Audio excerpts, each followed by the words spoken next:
Hello plus 2 commerce guys, welcome to another video.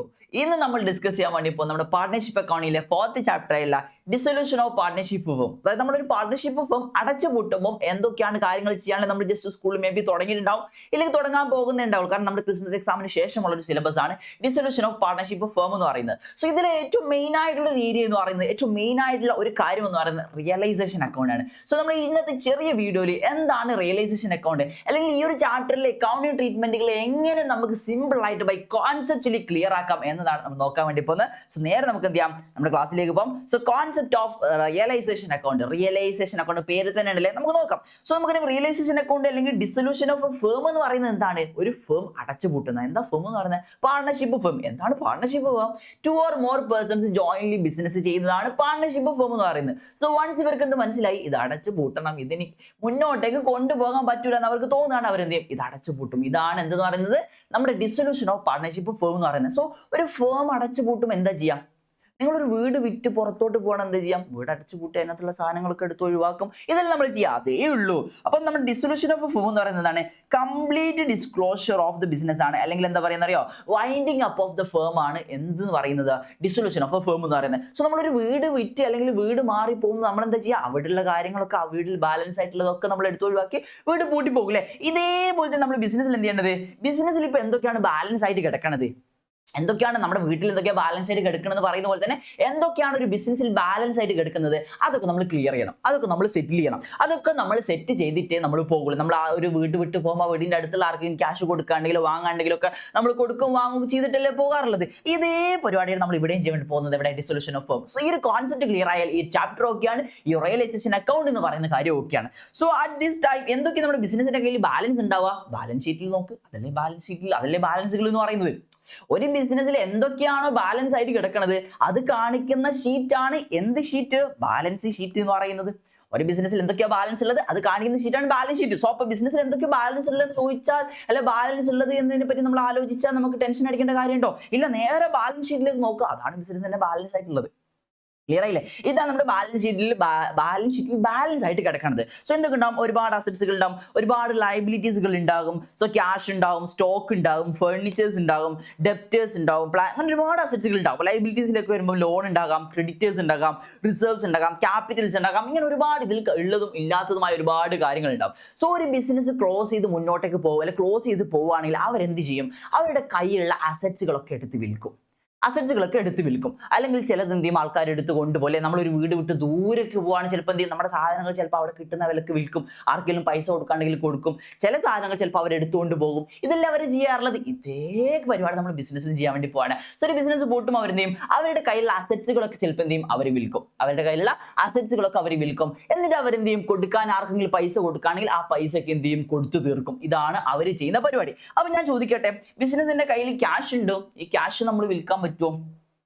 Cash നമ്മൾ വിൽക്കാൻ വേണ്ടി പറ്റുമോ? ഇല്ല. അപ്പൊ നമ്മൾ ക്യാഷ് അവിടെ നിൽക്കട്ടെ. ക്യാഷ് നമ്മൾ വിൽക്കാന്ന് പറയുമ്പോൾ നമുക്ക് ഒരു റിലീസ് ചെയ്യുക, റിക്കവറി ചെയ്യാന്ന് പറയുന്ന ഒരു കോൺസെപ്റ്റ് ഉണ്ടോ? ഇല്ല, ക്യാഷ് നമ്മുടെ കയ്യിൽ തന്നെ ഉണ്ടല്ലോ, ഒന്നും ചെയ്യണ്ടല്ലോ. അപ്പൊ ക്യാഷ് അല്ലാത്ത ബാക്കി എല്ലാ അസറ്റ്സുകളും, ക്യാഷ് അല്ലാത്ത, ഇപ്പൊ എക്സാമ്പിൾ ആയിട്ട് ഇവിടെ നമുക്കൊരു പ്രിലിമിനറി എക്സ്പെൻസ് ഉണ്ടെന്ന് വിചാരിക്കാം. നമ്മുടെ അസറ്റ് സൈഡിൽ കാണുന്ന ഒരു സാധനമാണല്ലോ പ്രിലിമിനറി എക്സ്പെൻസ് എന്ന് പറയുന്നത്.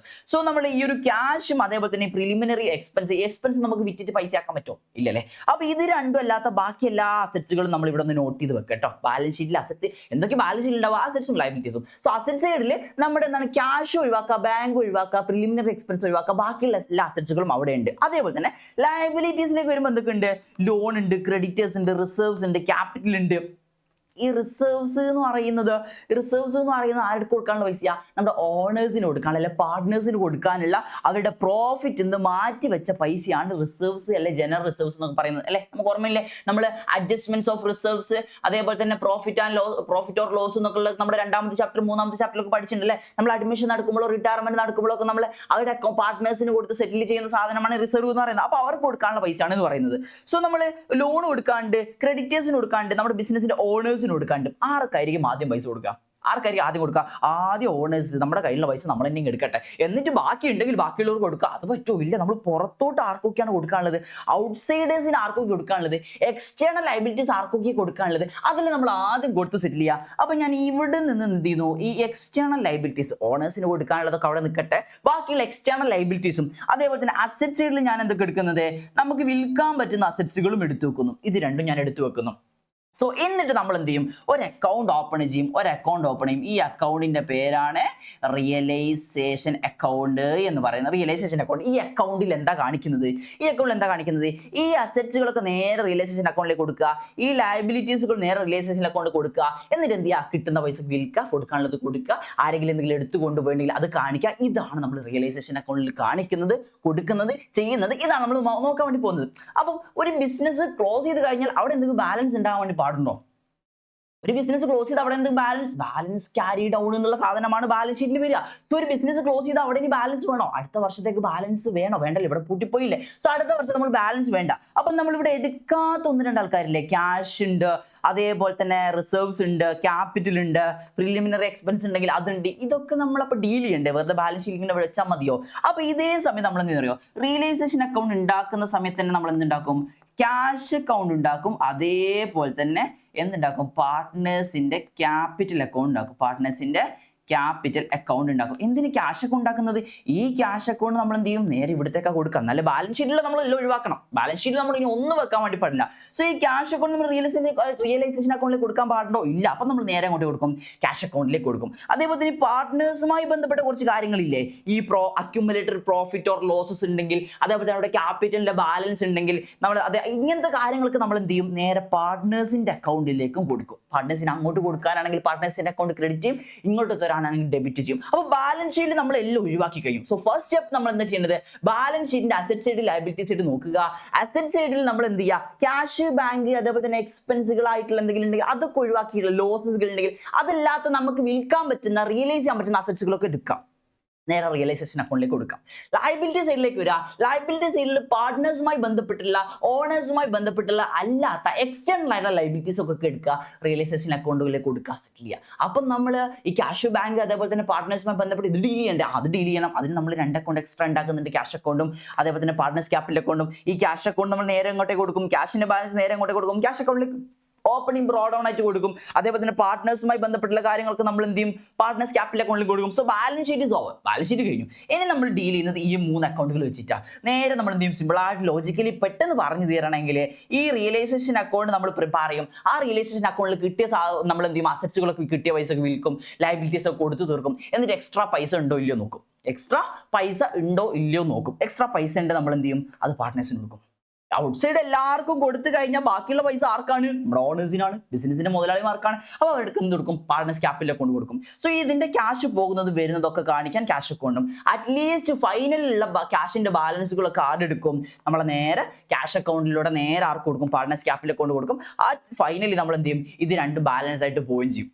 ക്ലിയർ ആയില്ലേ? റിയലൈസേഷൻ അക്കൗണ്ടിന്റെ ബാലൻസ് എന്ന് പറയുന്നത് എന്തായിരിക്കാം? റിയലൈസേഷൻ ചെയ്തപ്പോൾ കിട്ടിയുള്ള പ്രോഫിറ്റ് ഓർ ലോസ് ആയിരിക്കാം, അത് പാർട്ട്നേഴ്സിന് കൊടുക്കും. അപ്പൊ ബാക്കി ആരുണ്ടാവുക? Cash account, partners capital account. ഇത് 2 അവസാനം ബാലൻസ് ചെയ്യുമ്പോൾ ടാലി ആയി പോകും. ഇവിടുത്തെ ബാലൻസ് നേരെ പാർട്ട്നേഴ്സിന് കൊടുക്കും, അല്ലെങ്കിൽ ഇവിടുത്തെ ബാലൻസ് എന്ന് പറയുന്നത് ക്യാഷ് അക്കൗണ്ടുമായി സെറ്റിൽ ചെയ്യാനുള്ളതായിരിക്കാം. സോ ഇതാണ് ഡിസൊല്യൂഷൻ ഓഫ് പാർട്ട്ണർഷിപ്പ് ഫോമിൽ ആകെ ഇത്രേ പറയുള്ളൂ. ഒരു 5 മിനിറ്റ് പറയുകയാണെങ്കിൽ ഇത്രേ പറയുള്ളൂ. അപ്പൊ നമ്മൾ 3 അക്കൗണ്ടുകളാണ് ഈ കാര്യങ്ങളൊക്കെ ഡീൽ ചെയ്യാൻ വേണ്ടി ഉണ്ടാക്കുന്നത്.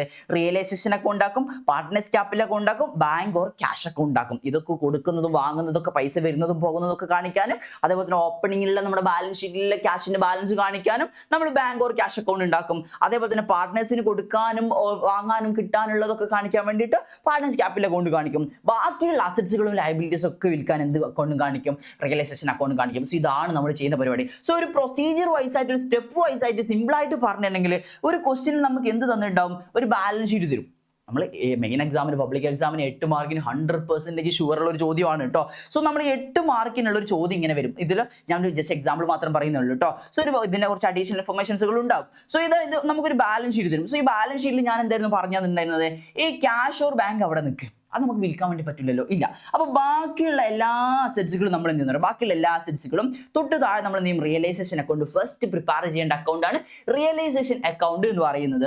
സോ നമ്മൾ ഈ ക്യാഷ് ഓർ ബാങ്ക് അല്ലാത്ത എല്ലാ അസറ്റ്സുകളും, നമ്മുടെ ഈ അസറ്റ്സുകൾ എന്ന് പറയുമ്പോൾ ബാലൻസ് ഷീറ്റിന്റെ ഏത് സൈഡിലുള്ളത്, നമ്മുടെ ഇങ്ങനെ നോക്കുകയാണെങ്കിൽ റൈറ്റ് സൈഡിൽ, നമ്മുടെ ഒരു റൈറ്റ് സൈഡിൽ നമ്മുടെ ഈ ആംഗിളിൽ നോക്കുകയാണെങ്കിൽ നമ്മുടെ റൈറ്റ് സൈഡിലാണ് എന്തുള്ളത് ഈ അസറ്റ്സുകളൊക്കെ ഉള്ളത് അല്ലേ. സോ നിങ്ങൾ അങ്ങനെ നോക്കിയില്ലെങ്കിലും കുഴപ്പമൊന്നുമില്ല. സോ അസറ്റ് സൈഡിലുള്ള ഈ ബാക്കിയുള്ള എല്ലാ അസറ്റ്സുകളും എന്ത് ചെയ്യുക, റിയലൈസേഷൻ അക്കൗണ്ടിന്റെ ഓപ്പോസിറ്റ് സൈഡിലേക്ക്, അതായത് ഇത് ഏത് സൈഡിലാണ് ഉള്ളത്, നമ്മൾ ക്രെഡിറ്റ് സൈഡ് എന്ന് പറയുന്ന പോലെ അല്ലെങ്കിൽ അസറ്റ് സൈഡ് എന്ന് പറയുന്ന പോലെ അപ്പുറത്തെ സൈഡിലല്ലേ. സോ ഇത് നേരെ ഓപ്പോസിറ്റ് സൈഡിലേക്ക് ഇപ്പുറത്തേക്ക് കൊണ്ടുവരാം. അതേപോലെ തന്നെ ലയബിലിറ്റി സൈഡിൽ ഓണേഴ്സുമായി ബന്ധപ്പെട്ടത് അല്ലാത്ത ബാക്കിയുള്ള ലയബിലിറ്റീസ് എന്ന് വെച്ചാൽ എക്സ്റ്റേണൽ ലയബിലിറ്റീസ് അല്ലെ ഔട്ട്സൈഡ് ലയബിലിറ്റീസ്. സോ ഈ എക്സ്റ്റേണൽ ലയബിലിറ്റീസുകളൊക്കെ എന്ത് ചെയ്യുക, ഓപ്പോസിറ്റ് സൈഡിലേക്ക് കൊണ്ടുവരാം. സോ അസറ്റ്സുകൾ ഇങ്ങോട്ടേക്ക് കൊണ്ടുവന്നു, ലയബിലിറ്റീസുകൾ എക്സ്റ്റേണൽ ആയിട്ടുള്ള ഇങ്ങോട്ടേക്ക് കൊണ്ടുവന്നു. സോ ഇതാണ് റിയലൈസേഷൻ അക്കൗണ്ട് ഫസ്റ്റ് സ്റ്റെപ്പ് എന്ന് പറയുന്നത്. സോ ഫസ്റ്റ് സ്റ്റെപ്പ് കിട്ടിയ ബാക്കി സിമ്പിളാണ്. സോ ഫസ്റ്റ് സ്റ്റെപ്പ് ഞാൻ എന്താ ചെയ്തുള്ളത്, അസറ്റ്സ് ഇടുന്നു, ക്യാഷ് എടുക്കണ്ട. അതേപോലെ തന്നെ പ്രിലിമിനറി എക്സ്പെൻസ് അല്ലെ, പ്രോഫിറ്റ് ആൻഡ് ലോസ് അക്കൗണ്ടിന്റെ ലോസുകൾ ഇങ്ങനെ എന്തെങ്കിലും ഉണ്ടെങ്കിൽ അതെടുക്കണ്ട. ബാക്കി എല്ലാ അസറ്റ്സുകളും ഞാൻ ചെയ്തു അസറ്റ് സൈഡിൽ എവിടെയാണുള്ളത്, അല്ലെങ്കിൽ ബാലൻസ് ഷീറ്റ് എവിടെയാണുള്ളത് അതിന്റെ ഓപ്പോസിറ്റ് സൈഡിലേക്ക് കൊണ്ടുവന്നു. ലയബിലിറ്റീസുകളിൽ ഔട്ട്സൈഡ് ലയബിലിറ്റീസുകൾ ഞാൻ ഓപ്പോസിറ്റ് സൈഡിലേക്ക് കൊണ്ടുവന്നു. സോ ഇവിടെ നമ്മൾ എന്തുണ്ട്, ബാലൻസ് ഷീറ്റിലെ ലയബിലിറ്റീസുകൾ ഇവിടെ ഉണ്ട് കേട്ടോ. ബാലൻസ് ഷീറ്റിലെ ലയബിലിറ്റീസുകൾ ഇവിടെ ഉണ്ട്, ബാലൻസ് ഷീറ്റിലെ അസറ്റ്സുകൾ ഇവിടെ ഉണ്ട്, ബാലൻസ് ഷീറ്റിന്റെ അസറ്റ്സുകൾ ഇവിടെ ഉണ്ട്. സോ ഇത് ഇങ്ങനെയുള്ളത് കേട്ടോ. ഇനി നമ്മൾ എന്ത് ചെയ്യും, ഈ ഓരോ അസറ്റ്സുകളും വിറ്റപ്പോൾ നമുക്ക് എത്ര പൈസ കിട്ടി, എങ്ങനെയാണ് വിറ്റിട്ടുള്ളത്, അത് നമ്മൾ എന്ത് ചെയ്യും, ഓപ്പോസിറ്റ് സൈഡിൽ കാണിക്കും. എവിടെയാണ് നമ്മൾ അസറ്റ്സ് കൊണ്ടുവന്നിട്ടുള്ളത് അതിന്റെ ഓപ്പോസിറ്റ് ഇവിടം വരെ എത്തിക്കഴിഞ്ഞാൽ ബാക്കി സിമ്പിളാ. സോ അസറ്റ്സുകൾ ഇങ്ങോട്ടേക്ക് കൊണ്ടുവന്നു, ലയബിലിറ്റീസുകൾ ഇങ്ങോട്ടേക്ക് കൊണ്ടുവന്നു. സോ നമ്മുടെ അസറ്റ്സുകൾ ഇനി എവിടെയുള്ളത്, ബാലൻസ് ഷീറ്റിലാണോ, അല്ല ബാലൻസ് ഷീറ്റ് നമ്മൾ ക്ലോസ് ചെയ്തു. ബാലൻസ് ഷീറ്റിലുള്ള ക്യാഷും ബാങ്കോടെ ഉണ്ട്, റിസർവ്സും ക്യാപിറ്റലും ഒക്കെ ഉണ്ട്, ബാക്കിയെല്ലാം നമ്മൾ ഇങ്ങോട്ടേക്ക് കൊണ്ടുവന്നു കഴിച്ചു. ഇനി അസറ്റ്സുകൾ ബാലൻസ് ഷീറ്റിലല്ല നോക്കേണ്ടത്, നമ്മുടെ എവിടെ നോക്കേണ്ടത്, റിയലൈസേഷൻ അക്കൗണ്ടാണ്. ലയബിലിറ്റീസുകളിൽ നോക്കേണ്ടത് എവിടെയാണ്, നമ്മുടെ റിയലൈസേഷൻ അക്കൗണ്ടിലാണ്. ഇനി നമ്മൾ ഇത് സെറ്റിൽ ചെയ്യണം. സോ ഇതെങ്ങനെയാണ് സെറ്റിൽ ചെയ്യുന്നത്, ഇതിന്റെ അഡീഷണൽ ഇൻഫർമേഷൻസ് ആയിട്ട് താഴെ ഇങ്ങനെ കൊടുത്തിട്ടുണ്ട്. ഞാൻ പറഞ്ഞത് അഡീഷണൽ ഇൻഫർമേഷൻസുകളും കുറച്ച് താഴെ തന്നിട്ടുണ്ടാവും. ഇതെങ്ങനെയാണ് ഓരോ അസറ്റ്സുകൾ എങ്ങനെ വിറ്റുള്ളത്, എത്ര പൈസ കിട്ടിയത്, ആരെ എടുത്തുകൊണ്ട് പോയത്, എങ്ങനെയാണുള്ള ഒക്കെ ഡീറ്റെയിൽസ് എന്തുണ്ടാവും, അഡീഷണൽ ഇൻഫർമേഷൻ തന്നിട്ടുണ്ടാവും. സോ നമ്മൾ ഇവിടെ കൊണ്ടുവന്നുള്ള ഓരോ അസറ്റ്സുകളും നമ്മൾ വിറ്റിട്ട് എത്ര ക്യാഷ് കിട്ടി എന്നുള്ളത് നമ്മൾ നേരെ എന്ത് ചെയ്യുക, അവിടെ കാണിക്കുക. ഇനി നേരെ അത് ക്യാഷിന് പകരം ഏതെങ്കിലും പാർട്ണർ ആണ് എടുത്തുകൊണ്ട് പോയതെങ്കിലോ നമ്മൾ ബൈ ക്യാഷ് എഴുതുന്നതിന് പകരം എന്ത് ചെയ്യും, ഇപ്പൊ എക്സാമ്പിൾ ആയിട്ട് പറയാൻ എ എന്ന് പറയുന്ന പാർട്ണറെ കൊണ്ടുപോയത്, അങ്ങനെയാണ് ബൈ എ എന്ന് എഴുതും. അതേപോലെ തന്നെ ബി എന്ന് പറയുന്ന പാർട്ണറെ കൊണ്ടുപോയത്, അങ്ങനെയാണ് ബൈ ബി എന്ന് എഴുതും. സോ ചുരുക്കി പറഞ്ഞാൽ ഈ അസറ്റ്സുകൾ എങ്ങനെയാണോ സെറ്റിൽ ചെയ്യുന്നത്, ക്യാഷ് ആയിട്ടാണോ പാർട്ണേഴ്സ് എടുത്തുകൊണ്ട് പോയിട്ടാണോ, അതൊക്കെ നമ്മൾ എന്ത് ചെയ്യും, ഇവിടെ ക്രെഡിറ്റ് സൈഡ് കാണിക്കും. സിമ്പിൾ ആയില്ലേ. ഇനി അതേപോലെ തന്നെ ലയബിലിറ്റീസോ അതിന് നേരെ ഓപ്പോസിറ്റ്, ലയബിലിറ്റീസുകൾ നമ്മൾ അപ്പുറത്തല്ലേ എഴുതിയത്, സോ നേരെ ഇപ്പുറത്തേക്ക് കൊണ്ടുവരിക. ക്യാഷ് ആയിട്ടാണ് കൊടുക്കുന്നത്, ടു ക്യാഷ് എന്ന് പറഞ്ഞ് എഴുതുക. ഇനി ഏതെങ്കിലും ഇത് പാർട്ണർ ആണ് ഇത് എടുത്തുകൊണ്ട് പോകുന്നത്, ടു ആ പാർട്ണറിന്റെ പേര് എഴുതുക. സോ ഇത് ക്ലിയർ. സോ ബാലൻസ് ഷീറ്റിൽ നിന്ന് നിങ്ങൾ എന്ത് ചെയ്യുക, അസറ്റ്സുകൾ ക്യാഷ് ഓർ ബാങ്ക് അതേപോലെ തന്നെ പ്രിലിമിനറി എക്സ്പെൻസുകൾ എല്ലാ അസറ്റ്സുകൾ ഇങ്ങോട്ടേക്ക് എടുക്കുക. ലയബിലിറ്റീസിലെ ഔട്ട്സൈഡ് ലയബിലിറ്റീസുകൾ നമ്മൾ ഓപ്പോസിറ്റിൽ എടുക്കുക. ബാക്കി എന്ത് ചെയ്യുക, അതിന്റെ സെറ്റിൽമെന്റ് ഓപ്പോസിറ്റ് കാണിക്കുക. അത് എവിടെയാണ് കാണിച്ചത്, അതിന്റെ ഓപ്പോസിറ്റ് കാണിക്കുക. സോ ഇതാണ് റിയലൈസേഷൻ അക്കൗണ്ടിന്റെ സിമ്പിൾ കോൺസെപ്റ്റ് എന്ന് പറയുന്നത്. ഇനി ഈ റിയലൈസേഷനുമായി ബന്ധപ്പെട്ടിട്ടുള്ള എന്തെങ്കിലും എക്സ്പെൻസുകളൊക്കെ വന്നിട്ടുണ്ട്, നമ്മൾ ഇതൊരു നോമിനൽ അക്കൗണ്ട് പോലെയാണ് നമ്മൾ ട്രീറ്റ് ചെയ്യേണ്ടത്. എക്സ്പെൻസുകൾ ഡെബിറ്റ് ചെയ്യുക അല്ലെങ്കിൽ ഇൻകം പോലത്തെ ക്രെഡിറ്റ് ചെയ്യുക, അതാണല്ലോ നമ്മുടെ നോമിനൽ അക്കൗണ്ട് എന്ന് പറയുന്നത്. സോ അപ്പോൾ നമ്മൾ ഈ എക്സ്പെൻസ് ഇതുമായി ബന്ധപ്പെട്ട് എന്തെങ്കിലും എക്സ്പെൻസുകൾ വന്നിട്ടുണ്ട്, നമ്മൾ എന്ത് ചെയ്യും, നമ്മൾ ഡെബിറ്റ് സൈഡിലാണ് ആ എക്സ്പെൻസുകൾ കാണിക്കേണ്ടത്. ആ എക്സ്പെൻസ് പാർട്ണറാണ് കൊടുക്കുന്നെങ്കിലും പാർട്ണറിന്റെ പേര് ചെയ്തും. സോ ഇത് ഇത്രയേ ഉള്ളൂ, റിയലൈസേഷൻ അക്കൗണ്ട് കോൺസെപ്റ്റ് ഇത്രയേ ഉള്ളൂ. അപ്പൊ നമ്മൾ ഈ നമ്മുടെ ഒരു ബാലൻസ് ഷീറ്റിൽ നോക്കുകയാണെങ്കിൽ ക്യാഷ് ഉണ്ട്, അതേപോലെ തന്നെ ജനറൽ റിസർവ്സ്, ക്യാപിറ്റൽ ഒക്കെ ഉണ്ട്. ഇതൊക്കെ നമ്മൾ എന്താ ചെയ്യേണ്ടത്, അതിനാണ് നമ്മൾ ബാക്കിയുള്ള 2 അക്കൗണ്ട് ഉണ്ടാക്കുന്നത്. ഈ ക്യാഷ് അക്കൗണ്ട് നമ്മൾ നേരെ എടുത്തിട്ട് നമ്മൾ എന്ത് ചെയ്യും, ഈ നമ്മുടെ ബാങ്ക് ഓർ ക്യാഷ് അക്കൗണ്ടിന്റെ ഡെബിറ്റ് സൈഡിൽ ഓപ്പണിംഗ് ബാലൻസ് ആയിട്ട് എഴുതും. അതേപോലെ തന്നെ നമ്മുടെ ഈ ക്യാപിറ്റലിന്റെ ബാലൻസുകൾ, റിസർവ്സുകളൊക്കെ നമ്മൾ എന്ത് ചെയ്യും, നേരെ പാർട്ട്നേഴ്സ് ക്യാപിറ്റൽ അക്കൗണ്ടിൽ വന്നിട്ട് കാണിക്കും. റിസർവ്സുകൾ നമ്മൾ പാർട്ട്നേഴ്സിന് അങ്ങോട്ട് കൊടുക്കാനുള്ളതാണല്ലോ. സോ അങ്ങോട്ട് കൊടുക്കാനുള്ളത് നമ്മൾ ക്രെഡിറ്റ് ചാർജ് ചെയ്യാറുള്ളത്, ഇങ്ങോട്ട് കിട്ടാനുള്ളത് ഡെബിറ്റ് ചാർജ് ചെയ്യുള്ളത്. സോ അവിടെ കാണിക്കും. സോ ഇതാണ് ഫസ്റ്റ് ആയിട്ട് നമ്മൾ ചെയ്യാനുള്ളത്. എന്നിട്ട് നമ്മൾ എന്ത് ചെയ്യും, ഈ റിയലൈസേഷൻ അക്കൗണ്ടിന്റെ പ്രോഫിറ്റ് ഓർ ലോസോ നോക്കും. ബാലൻസ് ആയിട്ട് വരുന്നത് പ്രോഫിറ്റ് ഓർ ലോസ് ആണോ നോക്കും. നമ്മൾ ഇൻകം പോലെ എഴുതുന്നത് അല്ലെങ്കിൽ അസറ്റ്സുകളൊക്കെ സെറ്റിൽ ചെയ്യുന്നത്, അസറ്റ്സ് വിറ്റിട്ട് കിട്ടുന്ന ക്യാഷ് ഒക്കെ നമ്മൾ ഇവിടെ കാണിച്ചത് ക്രെഡിറ്റിലല്ലേ. അപ്പൊ ക്രെഡിറ്റ് സൈഡ് കൂടുതലാണ്, നമുക്ക് പ്രോഫിറ്റ് ആയിരിക്കും. സോ ഈ പ്രോഫിറ്റ് നമ്മൾ നേരെ എന്ത് ചെയ്യും, പാർട്ട്നേഴ്സിന്റെ ക്യാപിറ്റൽ അക്കൗണ്ടിലേക്ക് ഇട്ട് കൊടുക്കും. അതേപോലെ തന്നെ ലോസ് ആണ് നമ്മൾ എന്ത് ചെയ്യും, പാർട്ട്നേഴ്സിന്റെ ക്യാപിറ്റൽ അക്കൗണ്ട് ഡെബിറ്റ് ചെയ്യും. അതോടുകൂടി റിയലൈസേഷൻ അക്കൗണ്ട് ക്ലോസ് ആയി, ബാലൻസ് ഷീറ്റ് ക്ലോസ് ആയി. ഇനി ക്ലോസ് ചെയ്യാൻ ബാക്കിയുള്ളത് ആരൊക്കെയാണ്, പാർട്ട്നേഴ്സ് ക്യാപിറ്റൽ അക്കൗണ്ട് ഉണ്ട്, അതേപോലെ തന്നെ ക്യാഷ് ഓർ ബാങ്ക് ഉണ്ട്. സോ ഈ അസറ്റ്സ് വിറ്റിട്ട് ക്യാഷ് കിട്ടുമ്പോഴും നമ്മുടെ ലയബിലിറ്റീസ് കൊടുക്കുമ്പോഴൊക്കെ ക്യാഷ് പോകും വരികയൊക്കെ ചെയ്യുന്നുണ്ടോ, അതൊക്കെ നമ്മൾ ഇവിടെ കാണിക്കണം. നമ്മുടെ ക്യാഷ് അക്കൗണ്ടിൽ കാണിക്കണം. ക്യാഷ് പോയാൽ നമ്മൾ കാണിക്കണം, ക്യാഷ് വന്നാൽ നമ്മൾ കാണിക്കണം. ദെൻ നമ്മൾ പാർട്ട്നേഴ്സുമായി ബന്ധപ്പെട്ട് എന്തെങ്കിലും അങ്ങോട്ട് കൊടുക്കാനോ ഇങ്ങോട്ട് കിട്ടാനോ ഒക്കെ ഉണ്ടെങ്കിൽ അത് പാർട്ട്നേഴ്സ് ക്യാപിറ്റൽ അക്കൗണ്ട് കാണിക്കണം. സോ അറ്റ് ലാസ്റ്റ് ഫൈനലി നമ്മൾ എന്ത് ചെയ്യും, ഈ 2 അക്കൗണ്ട് അങ്ങോട്ട് ബാലൻസ് ചെയ്യും. ഈ 2 അക്കൗണ്ടും ബാലൻസ് ചെയ്യും. നമ്മുടെ പാർട്ട്നേഴ്സ് ക്യാപിറ്റൽ അക്കൗണ്ടിന്റെ ബാലൻസ് ബാലൻസ് ക്യാരിഡ് എന്ന് പറഞ്ഞാൽ അടുത്ത വർഷത്തേക്ക് എഴുതണോ വേണ്ട, അവിടെ ബിസിനസ് കഴിഞ്ഞില്ലേ. സോ അവിടെ നമ്മൾ എന്ത് ചെയ്യും, ക്യാഷ് അങ്ങോട്ട് കൊടുക്കാനാണോ ഇങ്ങോട്ട് കിട്ടാനാണോ എന്നുള്ള രീതിയിൽ ക്യാഷ് പറഞ്ഞു ചെയ്തു. അതേപോലെ തന്നെ ക്യാഷ് അക്കൗണ്ടിന്റെ ബാലൻസ് ഫിഗർ ആയിട്ട് നമ്മൾ എന്ത് ചെയ്തും, പാർട്ട്നേഴ്സ് ക്യാപിറ്റൽ അക്കൗണ്ടും ചെയ്തു. ചുരുക്കി പറഞ്ഞാൽ അവസാനം ഇത് രണ്ടും എന്ത് ചെയ്യും, അങ്ങോട്ടും ഇങ്ങോട്ടും ടാലി ആക്കിയിട്ട് തീരും. സോ ഇതാണ് നമ്മുടെ ഇവിടുത്തെ ഒരു എസ്എ ക്വസ്റ്റ്യൻ. അല്ലെ ഈ ചാപ്റ്ററിന്റെ അൾട്ടിമേറ്റ് കോൺസെപ്റ്റ് എന്ന് പറയുന്നത്, പ്രോബ്ലം എന്ന് പറയുന്നത്, എസ്എ എന്ന് പറയുന്നത് എല്ലാം എന്താണ്, ഈ ഒരു കാര്യമാണ്. സോ ബാലൻസ് ഷീറ്റിൽ നിന്നും ഈ ഒരു ഔട്ട്സൈഡ് ലയബിലിറ്റീസുകൾ ഇങ്ങോട്ടേക്ക് എടുക്കുക, ഔട്ട്സൈഡ് ലയബിലിറ്റീസുകൾ ഇങ്ങോട്ടേക്ക് എടുക്കുക, അസറ്റ്സിലെ ക്യാഷ് ഓർ ബാങ്ക് അല്ലാത്തതൊക്കെ ഇങ്ങോട്ടേക്ക് എടുക്കുക. ഇതാണ് നമ്മൾ ഇവിടെ ആകെ മനസ്സിലാക്കേണ്ടത്. ബാക്കിയൊക്കെ ഒരു ചെയിൻ പോലെ ഇങ്ങനെ താഴോട്ടേക്ക് പോകാം. സോ ചുരുക്കി പറഞ്ഞാൽ നമ്മുടെ ഒരു റിയലൈസേഷൻ അക്കൗണ്ടിന്റെ കോൺസെപ്റ്റ് എന്ന് പറയുന്നത്, അതേപോലെ തന്നെ ഫോർമാറ്റ് എന്ന് പറയുന്നത്, നമ്മൾ പറഞ്ഞ കാര്യങ്ങളൊക്കെ എന്താണ് ഇവിടെ ഈ ഒരു ഫോർമാറ്റിൽ ഇവിടെ കൊടുത്തിട്ടുണ്ട്. ഇതിന്റെ ഡീറ്റെയിൽ ആയിട്ട് പ്രോബ്ലംസുകളും എസ്സേ ഒക്കെ ആയിട്ട് നമുക്ക് എന്ത് ചെയ്യാം, കമ്മിങ് ക്ലാസ്സുകൾ ഡിസ്കസ് ചെയ്യാം. സോ ഒരു ചെറിയൊരു ഇൻട്രോ ആണ് ഈ ഒരു ക്ലാസ്സിൽ. എന്താണ് ഈ ചാപ്റ്റർ, ഈ ചാപ്റ്ററിൽ എന്താണ് ചെയ്യാൻ വേണ്ടി പോകുന്നത്, ഈ ചാപ്റ്ററിൽ എന്താണ് ഒരു ഓവർ ലുക്കപ്പ് വരുന്നത്, എങ്ങനെയാണ് ഇത് വരുന്നത്, റിയലൈസേഷൻ അക്കൗണ്ട് എന്താണ്, ഇതൊക്കെ ജസ്റ്റ് ഞാനൊരു ഇൻട്രോ തന്നത് മാത്രമേ ഉള്ളൂ. സോ നമുക്ക് എന്ത് ചെയ്യാം, ഡീറ്റെയിൽ ആയിട്ട് ക്ലാസ്സുകൾ ഡിസ്കസ് ചെയ്യാം. So see you in another video.